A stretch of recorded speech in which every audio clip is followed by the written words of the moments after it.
Sinister tales of witches and witchcraft that have been documented all throughout the Appalachia and in the middle of some of America's national parks. The areas discussed in this video belong in some of the oldest and most mystical mountain ranges in America. And while the views are often awe-inspiring, there might be something more menacing going on within. The Appalachian Scenic Trail is one of the largest geographical entities within the national park system.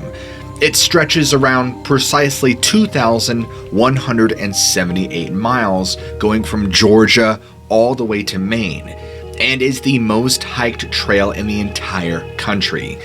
Likely due to the fact that it is accessible from 14 different states all along the East Coast.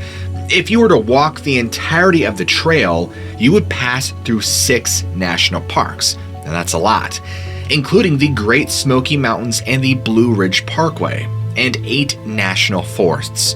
Hikers can witness a variety of wildlife and landscapes in this region alone, but it is what they don't see that is most intriguing and disturbing. Appalachia is riddled with stories of witches and witchcraft practicing their craft in this dark mountain area and along the trail. If you ask residents who call this region home, they will most certainly have a story for you about a personal encounter with an Appalachian witch, or at the very least, an encounter someone they know had experienced. Some of these stories are passed down from their own ancestors.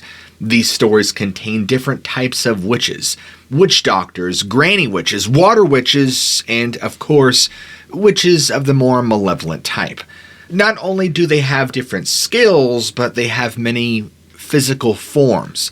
Some witches are simply human, or at least appear human, and have unique abilities that cannot be explained by science. They can heal, they can conjure, they can curse, and maybe communicate with the beyond. Some witches are shapeshifters and can take the form of different entities and spiritual beings. The stories we will discuss in this episode demonstrate these vast abilities and forms, but they all have one thing in common. They will leave you all wondering. Now, before we get into this first segment, here's some quick background on the history of the people of the Appalachian Mountains.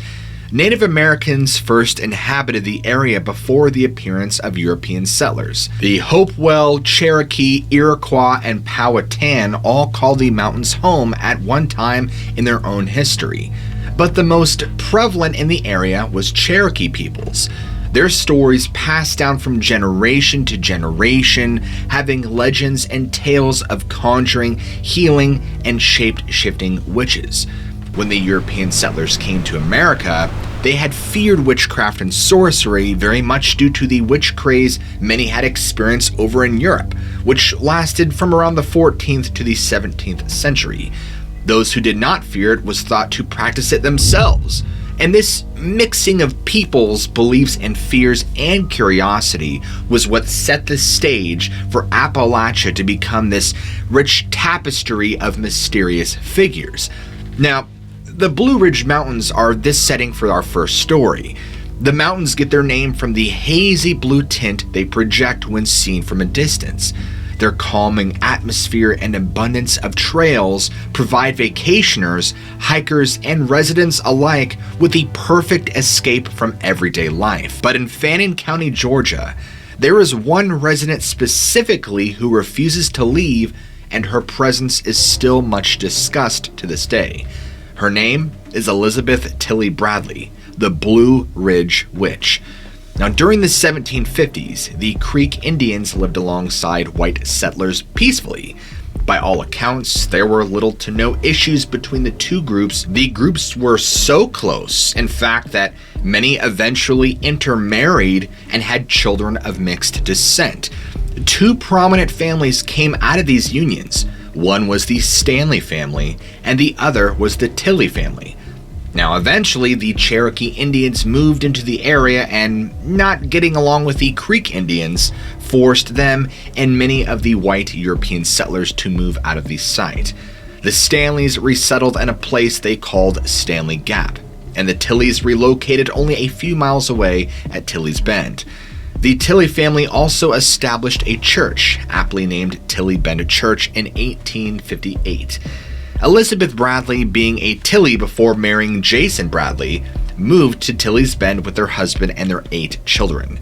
Elizabeth was known to be a Creek witch doctor and was both feared and respected in the community for her magical ways and prowess, healing many in town who were ill or needed help. She served the town and surrounding areas for many years as a local healer. However, all that changed in the late 1800s when Elizabeth's family found themselves in the middle of this chaotic feud between the Stanley and the Tilley families. As it turned out, one of Elizabeth's daughters was married to a Tilley and one was married to a Stanley. Tragedy struck one Sunday morning when some members of the Stanleys snuck over to the Tilly Bend Church and let loose a rain of bullets on the building. Several church members were slaughtered, including the preacher and Elizabeth's oldest daughter. Not wanting to let this attack go unpunished, members of the Tilley family raided the Stanley settlement in the dead of night and took their vengeance. This time, Elizabeth's other daughter was taken along with her unborn child. Devastated with the senseless loss of both her daughters and now her unborn grandchild, her precious unborn gift taken from her, Elizabeth, angry, spiteful, and mourning, cursed both settlements, proclaiming that from that point onward, no child would live in either settlement. And both families went on to live their lives without much thought about Elizabeth's curse. That is, until the very first stillborn child. And for an entire year, all children born to either family never made it past infancy. Call it a coincidence, but it's very uncanny. It took a year before the Stanleys and Tilleys decided enough was enough, banding together, and the townspeople took Elizabeth from her home and marched her to the graveyard beside the Tilly Bend Church. There, they hung her from a tall tree in the center of the tombstones, and they buried her right where she dropped, ensuring she was facing west, as was the custom for witch burials. Now, before she died, she vowed to all that she would return. And when her death did not stop children from perishing, and for a second year, all the families experienced horrific losses, the townspeople decided perhaps Elizabeth had indeed returned just as she had vowed before she was killed, believing her evil spirit had possessed her sister-in-law's body, and they killed her too. There is a good amount of evidence to corroborate the story.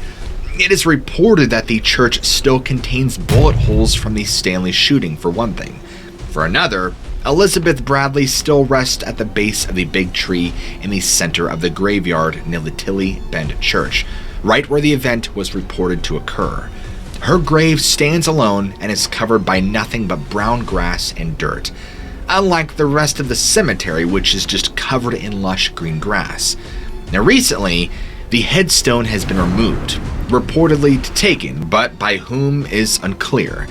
Similarly, in the back of the graveyard, where you could once find small headstones marking the graves of all the stillborns and infants, there is now just empty land.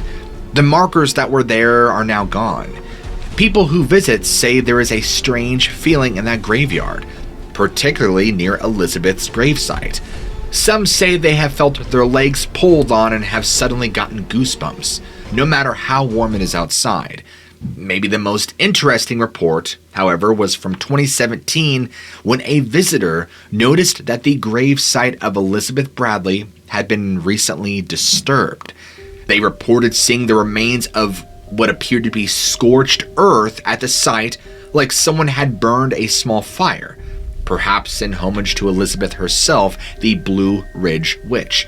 The Blue Ridge Witch is certainly not the only instance of occult activity in America's oldest mountain chain. Let's shift to Adams, Tennessee, a quiet little town on the edge of the Appalachian Mountains, where the mystery of the Bell Witch still captures the attention of many. In 1804, a man named John Bell and his lovely wife Lucy, both natives of North Carolina, purchased a 1,000-acre farm along the Red River in Robertson County, Tennessee. They and their 9 children made their way across the mountains to their new home, and this is where they lived the peaceful and quiet life of farmers for about 13 years. And then, in 1817, some strange and ominous events began to occur at the Bell farm. It started with small happenings, little events here and there. John was out working on the farm one afternoon when he noticed what appeared to be a black, dog-like creature on the property. It was not his, and it did not appear to be a friendly canine. So, doing what farmers often do, he decided to take a shot at this strange creature. But to his shock, immediately upon pulling the trigger, the dog vanished right before his very eyes. And during this time, his children too complained of seeing a black dog and other strange creatures near the property. All of these figures would be there one moment and gone the next. To say they were confused by this would have been an understatement, I'm sure. The family also began to experience strange noises and sounds within the home itself. Knocking on the walls and floors, the sounds of chewing and gnawing on bedposts, and heavy objects hitting the floor. But nothing would ever be present at the site of the noise when they would check. Perhaps scariest of all, however, was the sound of choking and strangling being made by no one in particular. The Bell family had no idea where the sounds were coming from. And for the first few years, the family, being the good, God-fearing Baptists they were, did not tell a single soul what they were experiencing for fear of being ridiculed. Eventually, things began to really escalate for the Bells. The children started complaining about being hit and pinched, and even had the marks to prove it. The family also claimed the witch began to speak to them, telling Lucy she was the most wonderful woman, but her son, John Jr., was damned. More disturbingly, the witch spirit told Lucy that her ultimate purpose was to annihilate John Bell. The witch tormented their slaves as well, beating them and attacking them, and often taking the form of a large black dog. The witch persisted with all of this, and to the point that the Bells decided they need to tell people what was occurring at their farm. At this point, the haunting of the Bell Witch would be experienced by people other than just the Bells. Their neighbor, a man by the name of William Porter, decided to spend the night and just see for himself what exactly John and Lucy were experiencing. He claimed that the witch crawled into bed with him and was so close he was able to physically grab her, and a fight had ensued, but the witch won. Betsy, the daughter of John and Lucy, had taken the brunt of the abuse by the witch, who, for some reason, seemed to adamantly oppose her young betrothal to the neighbor boy. Betsy often complained of abuse and was even sent away to stay with neighbors and get some rest. Of course, the witch found her. Now, reports from Betsy and neighbors stated that as they settled in for the night, they heard scratching and knocking at the front door. And suddenly, the door seemed to burst open and a gust of wind barreled through the house. The family sprung from their beds, lit the candles, only to find the door was closed. But they all heard a disfigured voice, and it spoke, telling Betsy she should not have gone away and the witch would always be able to find her. The father, John Bell, would ultimately die on December 20th, 1820. The Bell Witch was very vocal at his funeral, proclaimed for all to hear that she was the cause of his death, giving him a vial of conjured medication. After his death, the Bell Witch claimed she would leave the family in peace and return in 7 years. Now, according to John Jr., she did return and spoke with him about the past and the future. She told him she would haunt the Bells for the rest of their lives. But that was the last known record of the Bell Witch interacting with the Bell family. The witch herself is widely believed to have been Kate Batts, wife of Frederick Batts, the neighboring landowner. Kate, as the spirit even nicknamed herself, was often accused of black magic and occult practices due to her use of bizarre language and general strangeness toward people. At one time, it was also said to be that of a Native American whose grave was disrupted by the Bell Boys. Regardless, something or someone was tormenting the Bells on their farm. Many people in the area witnessed the witchery and torment the Bells went through, both as a group and individually. Andrew Jackson even visited the farm and reported his own experiences. He claimed the horses of his party refused to cross onto the property until a ghostly voice allowed them safe passage. Descendants of the Bell family still live in the Robertson County, Tennessee area, and none claim to be tormented by the Bell Witch today. But with so many people in town at the time attesting to their own experiences with the Bell Farm, one wonders what exactly went on at the Bell Farm, and more importantly, what happened to the Bell Witch? Is she still there, waiting for her next target, or perhaps she finally moved on? Natchez Trace Parkway stretches from the foothills of the southern Appalachia to the lower Mississippi River. Visitors often stop and camp along the trail at Witch Dance. Witch Dance is said to be easily one of the scariest sections along the trail, and for good reason. Witch Dance has a long, complicated history of witchcraft, occult practices, and other supernatural phenomenon. Like all areas throughout the southern regions of the Appalachia and the South Natchez Trace was once home to Native Americans, specifically the Hopewell. The story of the Hopewell is a sad one. Now, according to their history, as they were displaced from their own lands, they followed their spiritual leader, who carried a bag filled with ancestors' bones and a medicine stick, searching for a new place to live. Now, it is said that they were also accompanied by a white dog. This dog would lead them to food sources all along the route. And each night, the leader of the Hopewell would find a place to stop and plant the medicine stick in the ground. One night, when he had placed the stick on the ground itself, it pointed up to the sky. The Hopewell people took this as a sign that this area of the Natchez Trace was to now be their new home. They buried their ancestors' bones in large mounds, giving them a final resting place. Eventually, the tribe would split into two. You would have the northern tribe, which became the Chickasaw, and the southern, which became the Choctaw. Both the Choctaw and the Chickasaw of the region reported fearing the area of Witch Dance and always kept a safe distance. They claimed that before their arrival, witches inhabited the area. These witches were known for their nighttime ceremonies where they would gather, dance, and practice their dark arts. According to the natives, wherever the witch's feet touched, the grass would no longer grow. Throughout the witch dance today, bare spots can still be seen covering the ground sporadically along the trail, like someone had danced around aimlessly. Most people feared these spots, but not everyone was smart enough to take heed. Now, there were two brothers known to the Natchez Trace area, the Harper brothers. The Harps were known to be evil men and considered America's first real serial killers. They often robbed, including from women and children, and would kill them for no reason. Often referred to as Big Harp, once killed a man simply for snoring too loudly. The brothers were traveling Natchez Trace, likely up to no good, when they came upon the area of Witch Dance.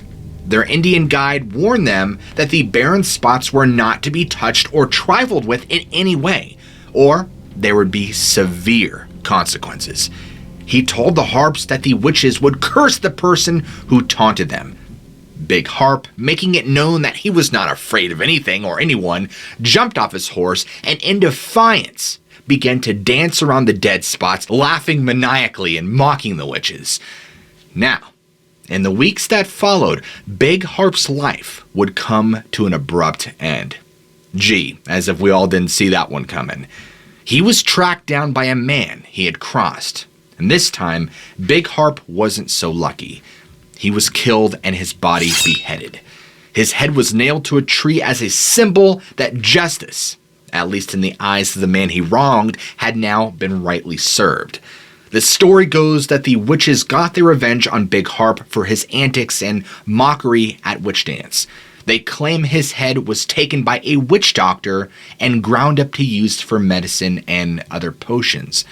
But they say that if you tell the story of the Harp brothers at witch dance, people claim you can hear the witches laughing. Finally, the last witch we are going to discuss in this episode is found a little further northeast in Gatlinburg, Tennessee. There is a witch there that goes by several names and still haunts the place. She is known as Old Crowface, the Mountain Maid, Bird Mother, and the Smoky Mountain Witch. Most popularly, she is known simply as the Gatlinburg Witch. It is unclear where she came from or who she was before becoming the Gatlinburg Witch, but she can most often be found around the White Oak Flats Cemetery and is typically seen wearing a black cloak and a bird-like mask covering her face.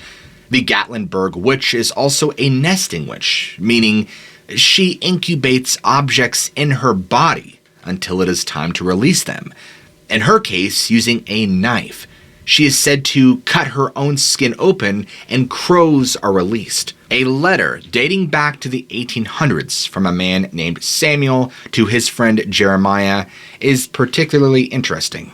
In the letter, Samuel apologizes to Jeremiah for not believing Jeremiah's father when he claimed to have seen the witch. According to Sam, he saw firsthand exactly what Jeremiah's dad was raving about.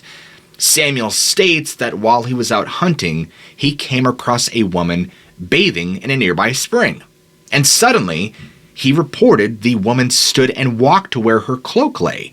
She reached inside, extracted a long blade. Samuel watched in horror as the woman took the blade across several parts of her skin, and blackbirds poured forth into the night sky from her own body. When the ritual was completed, he said she lay down in the water and bled out while humming a peaceful tune.